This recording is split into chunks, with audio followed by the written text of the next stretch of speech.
Okay, I wanted to do another YouTube video.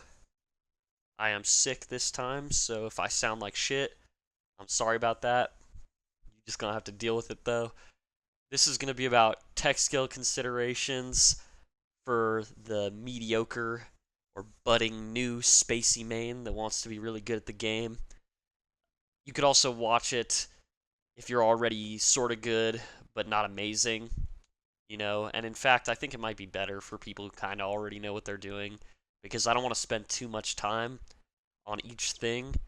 And this video is pretty much just going to be about how we do our inputs and the pros and cons of each method of pressing the buttons on a GameCube controller. This won't apply to people who play on a leverless controller like the B0XX. It's just going to be for people who use a controller. I will talk about Z-Jump a little bit though, which I do not personally use, but I understand the advantages of it, so I'm going to go over that a little bit. The first thing we're going to talk about is non-negotiables when it comes to doing your tech skill.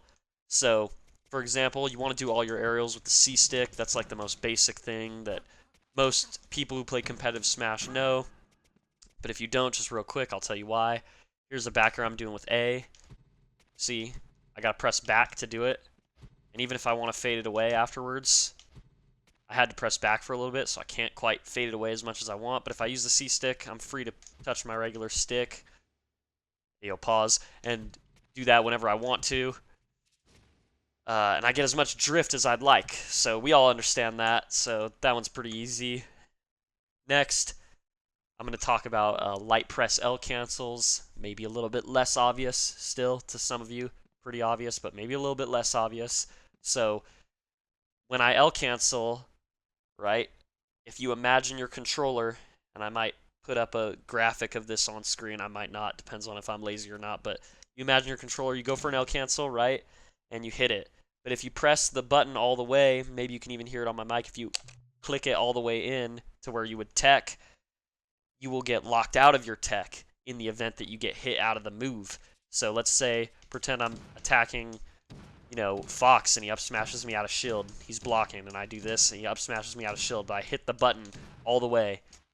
I'll get locked out of my tech because I'll get popped up in the air, and I hard press the button, and now I'm locked out. So whenever you do an L cancel, this is another non-negotiable one. Make sure you either use Z, because you can't tech with Z, so you can't get a hard press, or you light press it by, doing like a light shield kind of thing. Not pressing it all the way in where it clicks, but you can get real close. You can even do like a full press almost, but just don't let it click so that you do not get locked out of techs. Those two, they're pretty obvious. Now the next one I want to talk about, I'm going to switch to Falco for real quick. It's applicable to all characters, but it's the most obvious with Falco. Let's get off the one with the skin, just because. Why use the skin? So, right there you saw, if you looked at the screen, that I got a frame 2 wave dash. You see that again. So, with Falco, you can only get that frame 2 on Uncle Punch if you do a short hop, like this, when you go for your wave dash. If you do a full hop, when you go for your wave dash, you'll either get 5 or 3. You can never get 2. You can get 5, you can get 1, 3, 4, or 5. But you will never see it say frame 2. Now, why is that? I'm not 100% sure that this is the reason, but I believe that it's because Falco ascends so quickly with his full hop that Uncle Punch incorrectly misreads the wave dash as a frame 3 wave dash, even when you press it on frame 2. See, now I'm short hopping, I'm getting frame 2s. When I full hop, I get frame 3s. You see the difference there? Sometimes you get 1, that's what you're going for. But you see the difference on the counter down there. Why does that matter at all? And why am I rambling about it? I'm going to tell you the short and sweet of it. Basically, it matters because when you short hop your wave dash, if you're not frame perfect, your character won't have ascended as far into the air, so it's closer to perfect than it otherwise would have been if your character had full hopped when you wave dashed. In addition to that, if you fuck up and you wave dash too fast in this game, you'll just jump like that. Now, if you do a short hop wave dash, you'll short hop instead, which is usually a little bit easier to sort of scramble out of and change what you're doing. But really the main reason is because you don't ascend as far into the air before getting your air dodge. See, those are some failed full hop wave dashes. Now I'm fucking them up on purpose to demonstrate to you how bad it can look. But if I fuck them up when I'm short hopping, you see how I get frame 2s instead, or frame 3s.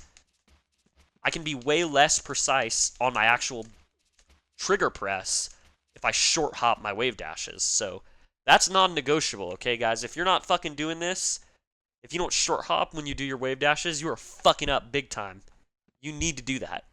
It's not negotiable. You're just not going to be perfect every time. So please do a short hop when you wave dash. Just for the love of God, just do it.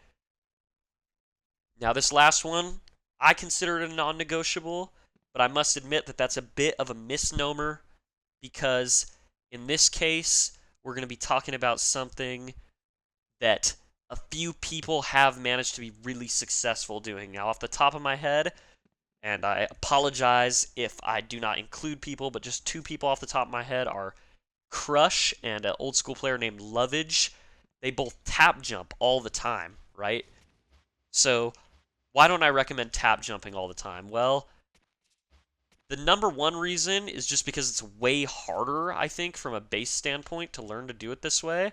But it also tends to provide inefficient drift unless you're really fast because you can't get a full momentum jump because you're busy pressing up, right? Now, technically you can.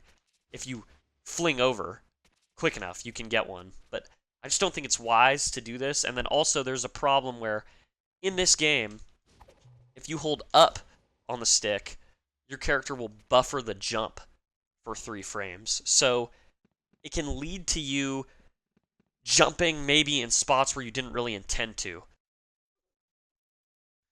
And you really don't want that. You want it to be consistent.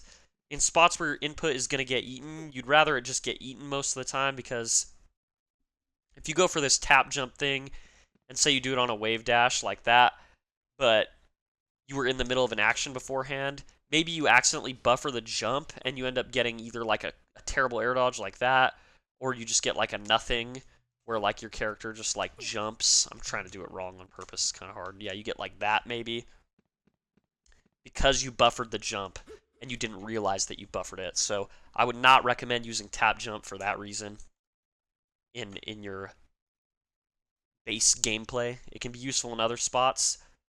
So now we're going to move on to the things that are negotiable tech skill input considerations. The first thing you got is your multi-shine inputs, right? So this is considerable, but I'm going to tell you how I prefer to do it. So right now I'm trying to do them with X.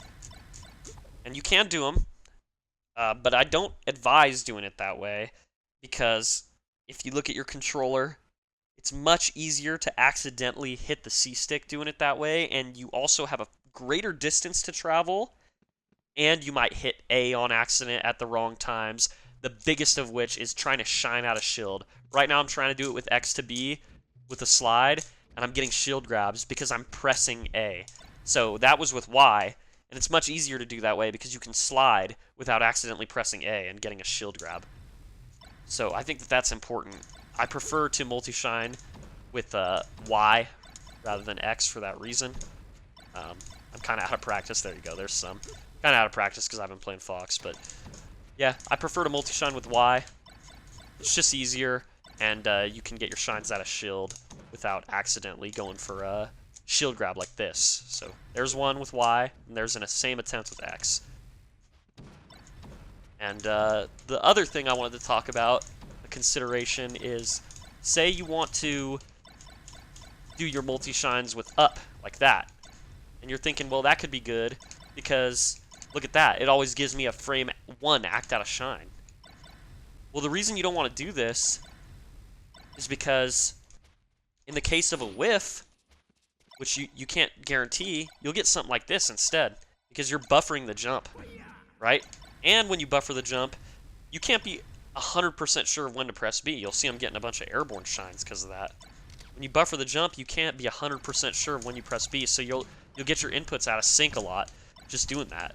And so for that reason, I prefer Y. You'll see my multi-shines aren't great right now, but, you know, those of you that know me, you know I can do them real good, so it is what it is. I think that you should do them with Y for those reasons listed. And if you are a Z jumper, I think you should still probably do them with your remaining jump button, which I think should be Y, because it's a lot easier to do that than to time a press between Z and B over and over. And I know that because I play Fox on Claw, and I'm forced to multi-shine like a Claw style, where I press Y with my index and then B with my thumb. But it's way easier like this on a regular grip to just spam them out.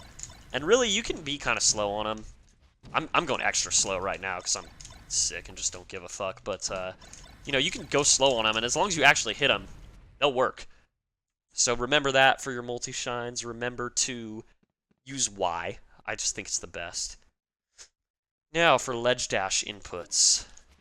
This is less going to be about how you should do things and just some stuff to consider. So when you ledge dash, most people know this, you have a animation where you're in what's called cliff wait. It's right when you grab the ledge, all your inputs get eaten. So you have to wait that out before you can do anything. And then there's also 2 ways to let go of the ledge. There's also a 3rd way some people let go, which I think is probably the optimal way. But there's 2 ways most people let go of the ledge. They either press down and forward, which is what I tend to do. Or you can press away from the ledge, which I'm not used to, so try to demonstrate. You can press away like that. And then the 3rd way, which I'm very bad at, but I'll try and show, is you can let go with the C stick. So I'm doing it real slow because I'm not very good at it. But you can also let go with the C stick. That's me trying to do it. Now, I believe letting go with the C stick is probably optimal.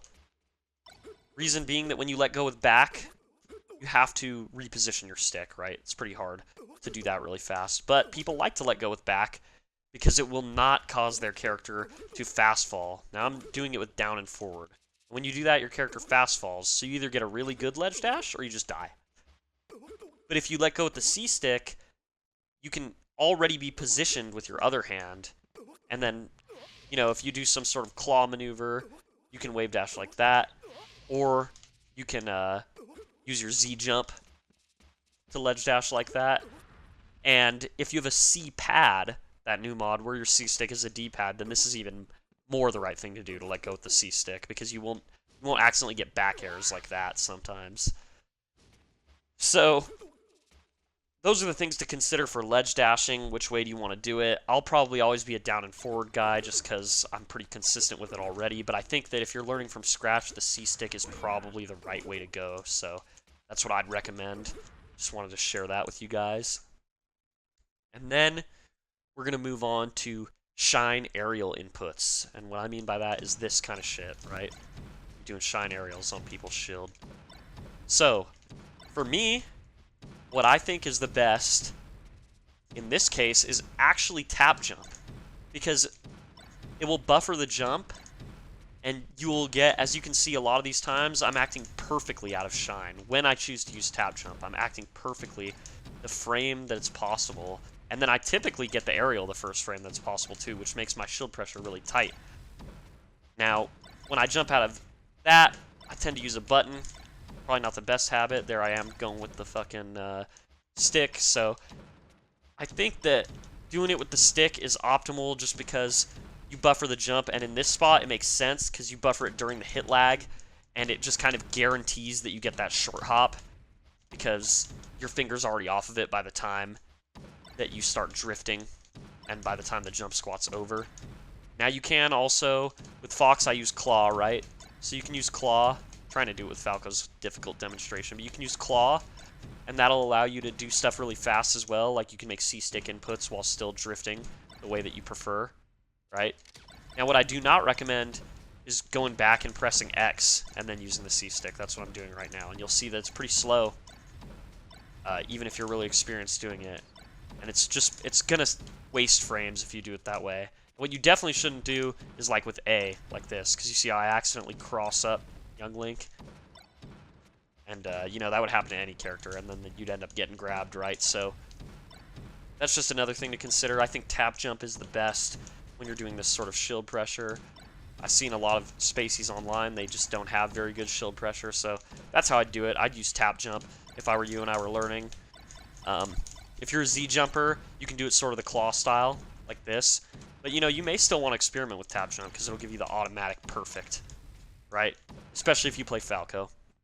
because his jump squat's just longer, so it's easier to get away with tap jump. And then, lastly, I want to talk about shine grab. Actually, that's second to last. So shine grab is pretty simple as well. I think that typically the stick is the right way to do it, just for the same reasons as before, because you get the frame 1 act out of shine, and it just keeps you more tight. I think, for me, it's a little bit hard to do mentally because my finger on Z is a little more desynced, because I just haven't practiced shine grabbing as much. But I still think that the stick is the right way to do it, because you'll always get the frame 1 act out of shine. You see, I'm not always getting the frame 1 out of jump squat, but I'm always getting frame 1 out of shine, which is ultimately what really matters. So do your shine grabs like that, just like the shine aerial, in my opinion. And then, lastly, we got wave dash out of shield. Or this one should be pretty quick. I really recommend you don't do it with one trigger. That's what I'm trying to do right now. The reason for that is because most people will either end up doing this where they drop shield and then they jump, like that, or it'll be really difficult to get a perfect wave dash because you're trying to right here let go of shield and then tap it again. So I recommend using a different trigger for when you wave dash to your shield. Then you can do a bunch of them in a row real easy like that. And I just thought that I'd share that because I feel like a lot of people, they might know what certain texts are, but they don't really know the best way to input them or the pros and cons of each way to do it. It took a lot of years to figure all that out, and I'm hoping that, you know, over the course of however long it's been, something like 17 minutes probably, that you could just get that information straight from me and not have to figure it out through years of trial and error. So just let me know if this video helped you, and leave a comment. Thanks.